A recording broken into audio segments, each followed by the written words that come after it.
A customer refused to tip a server at a sit-down restaurant because he basically vanished after taking the man's order. According to this man's Reddit post, there were no check-ins, no refills, and the server didn't even bring the food. He just disappeared until it was time for the check. And when the server dropped off the check, he'd circled the suggested tip, like they'd been through something together. The restaurant patron said, "My guy, what am I tipping you for? You didn't wait on me. You just took my order and vanished like a part-time magician." The customer's friends did give him a hard time for not tipping, telling him that's just how restaurants work, but he wasn't convinced.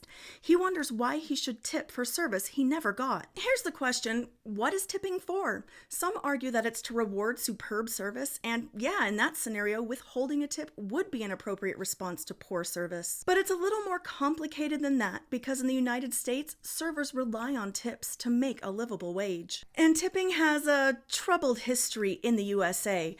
After the Civil War, freed slaves could often only find work that had no wage attached to it. Employers just flat out refused to pay these workers on the condition that guests would offer them a small tip. And over time, restaurant owners realized they could benefit from subsidizing worker pay with guests' extra money, and it became standard practice across the country. Legislation in 1938 required employers to only pay a wage that would add up to the federal minimum wage when combined with tips. And today, the federal minimum wage for tipped workers is $2.13 an hour, which is the same as it was when I last waited tables 25 years ago. Love it or hate it, it's the system we've got.